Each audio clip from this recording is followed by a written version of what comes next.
Hey guys, I'm back with episode 3. Sorry it's been so long. I've just been straight busy.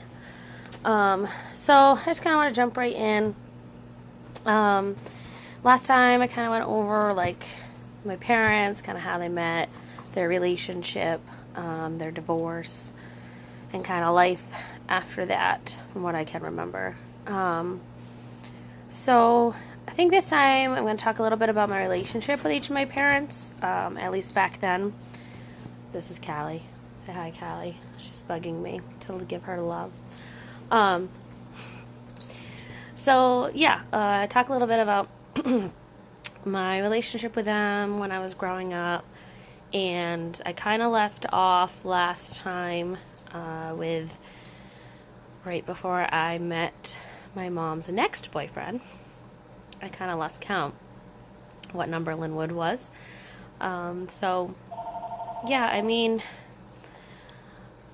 I have some memories that make me think that I was pretty close with my mom as a child. I mean, I was an only child. Um, so, I do remember the like normal childhood memories, learning to ride a bike and playing outside until dark and getting creamies and going for walks. I know I mentioned before I used to fish with my dad. That was a really fun, favorite pastime. So, I mean, it's funny to look back and think that I had a good relationship with my mom as a child. The only thing that I've just recently realized in therapy and in working through a lot of my stuff is I don't really remember her being super, super nurturing. My basic needs were met. I had a roof over my head. I had food in my belly. I was clean, taken care of. I was where I needed to be, up to date on doctor's appointments, and I was at school and whatever. So, the basic necessities of life were met. But I don't remember her being like super cuddly and like loving, and I guess just not how I am with my own kids. I don't really have a lot of those memories. Kind of the same with my dad, but my dad, suffers from like a mental delay, disability, so that could play a factor in that, I guess.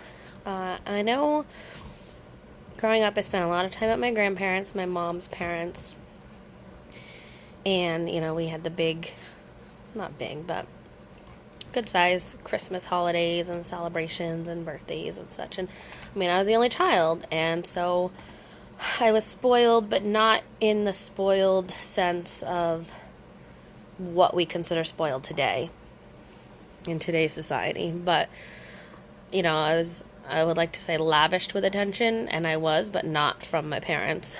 I was the center of my Nana and Papa's world. I guess I still kind of am, though our relationship is a little strained now. And, I had friends. We lived in a pretty good neighborhood. So, I don't really have a whole lot of complaints from the early years of my life. So, I guess I'm going to kind of jump right in to some of the very beginnings of life with Lynwood. So I was about, 6 or 7, something in there. And my mom had gotten a new apartment. She was done with truck driver guy. And she had this best friend named Brenda. And they've drifted apart since. I don't know where she is. But they would hang out all the time. And my mom, was fairly young and, had me young. Was married young, so she was kind of in like a partying phase, so they would go to this dance hall up in Lowell, Vermont, called Warner's. It's now a bowling alley, and it actually burned down, so it's really not right now, but most commonly known recently as the bowling alley. But it used to be a hoppin' country music dance hall back in the day. And she went with her friends like almost every weekend. It felt like I was always off at Nana and Papa's or a friend's house, or if I was with my dad for the weekend. Well, she met Lynwood there. That was my understanding. This is a story that I've been told. And I don't really remember hearing a lot about him beforehand, or like even like really even seeing him before the time that I formally met him. And so I think I had come back from a visit on the weekend with my dad. So I'd come home, and my mom brought me into her room because she had a bunch of friends over or whatever, and sat me down and just said, there's someone I want you to meet. And this is Lynwood. And my first thought is, the fuck kind of name is Lynwood? And then it just, he said hi and nice to meet you. And something in my stomach just dropped. And I had a really unsettling, creepy feeling. Even to this day, if I think about it enough, I can feel it again. And it's amazing that even at that young of an age, something was telling me that this isn't right. This guy is not good. But I couldn't tell that then. All I knew was like, oh, this guy is weird. But I didn't think anything of it. And so that was that. There was Lynwood. He was Mom's new guy. Who knew how long it was going to last? I was just kind of rolling with the punches at that time in my life. So, I had some memories. They continued to go out on weekends and whatever. And he was pretty much living there at that point. And I knew he was from like the Morrisville area. Morrisville didn't mean anything to me then because we were in St. Johnsbury. I didn't know what Morrisville was. I didn't know any other place besides my little world in St. Johnsbury. And so, and he would read me bedtime stories, and he would read them so weird. Like, he read me the Three Little Pigs, and I remember the way he would read would be like, once upon a time, there were 3 little pigs. And blah, blah, blah, blah, blah. Like, and I was just thinking, like, dude, what are you doing? Like, just read the freaking book. But I don't know. And he would do these weird voices. And, like, I don't know if he was trying to make it entertaining because I was a 7-year-old little girl. But it was just weird. Man, after that, I was like, I'm good. I don't need a bedtime story. Thanks, though. So, I mean, I don't know why, but that one time just seems to stick out to me.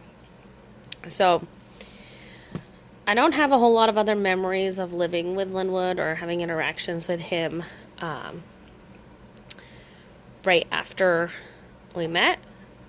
I just do know, I don't know how long after, but we, for whatever reason, decided to move to Danville, which is, I think it's the next town over from St. Johnsbury. I was devastated. I didn't want to leave what I knew. I knew that my dad was there. I didn't know, Danville's relatively close to St. Johnsbury. I didn't know that or understand that then. And I knew that my dad lived there, and so I was worried about leaving him or not, if I was going to see him regularly or not, because at that time it was every weekend or every other weekend. So I did not want to move. I didn't know why. I didn't know what was going to happen. I didn't want to go to a school. I didn't want to make new friends. But we moved. And it really wasn't too bad. I mean, I think I still had visits with my dad. Although I think they started to kind of taper out a little bit around this time. They weren't as regular. And I'm not quite sure why. I'm sure there's some hidden stuff in there as to why that I probably will never know. Perhaps, my mom and Lynwood were in cahoots to put an end to some of those. Doesn't matter now. So we moved to Danville. I started at a new school. Kind of had trouble adjusting. Like, I don't really remember having a lot of friends. But then again, we really didn't live there very long. I mean, if I asked my mom today, I'm sure she could probably tell me how long, and maybe it was longer than what I'm thinking, but thinking back to it, it really doesn't feel like we lived there very long at all. But I, dealt with it, went to school, did what I did. There was a apartment in the building we lived in underneath us on the bottom floor, and they ran like a home daycare. And I would spend a lot of time there after school or whenever I was around. We, this is really gross, but my mom and Lynwood, continued to have their relationship. I don't really remember a whole lot of domestic violence at this point. So whether it hadn't started yet or it was really mild, I'm not sure. I do remember hearing them have sex, and it was odd to me. Obviously, I didn't know what it was when I was hearing, but it sticks with me today, and I'm so grossed out by it. Life kind of continued to be what my version of normal was at that time. There wasn't, any big good or bad things that stick out to me. It was just my mom and Lynwood, and here's my dad that I see whenever, and this is life. So I don't remember, as I said, living there, how long we lived there. I do know, we would take a lot of drives at night. Those are some memories, I guess. On the back roads, just kind of cruising around. And, as a kid, I loved to, look for deer and any other kind of, cool things I might see along the side of the road. So I was all game. There was a llama farm. I don't know if it's still there on the back roads. And we went there a lot, and I don't think it was really open to the public or anything, but we would just pull over on the lady there that was really, really nice and always let us, come up to the fence and pet the llamas and whatever. So that was cool for me as a kid. My mom never learned how to drive, and so Lynwood, I do remember him trying to teach her one time when we lived in Danville, on those back roads. And there was a little old man that lived in a rundown little shack on the corner of this back road. And we used to always talk about this house because we knew there was a cute little old man that lived there. And so Lynwood had stopped there at a stop sign and let my mom try and drive for a little while. And she no more than went around the corner, and we were off in the ditch of this little old man's house. And I don't remember how we got out. Somehow we did. But I don't think she ever drove again after that. So that was kind of funny. There was just some normal childhood, happy times thrown in there. So however long we lived in Danville for, who knows, I don't remember. But it didn't feel like too long before we were on the move again. And we moved to Hardwick, which is 1 or 2 towns over from Danville, for those of you that don't know. And I don't remember where my grandparents lived at this time, but they kind of made their way over that way too at some point. I just don't remember if it was during the same time that we were there or not. So we moved there, and this is kind of where I have my very first memory of the domestic violence starting with my mom and Lynwood. I don't remember how it started, what it was about. I just remember, the apartment we lived in was a 1-bedroom, so my mom and Lynwood had the bedroom, nice of them, and I slept in the living room. I remember they implemented chores for me, which was great, fine. It wasn't, abnormal. I think I was in 2nd or 3rd grade. Well, it must have been 3rd grade. Yeah, 3rd grade. So, a good age to start basic chores, and I would earn 50 cents or whatever. And I thought that was the coolest thing, and I'd go down the store and I'd buy lollipops and Airheads and have at it.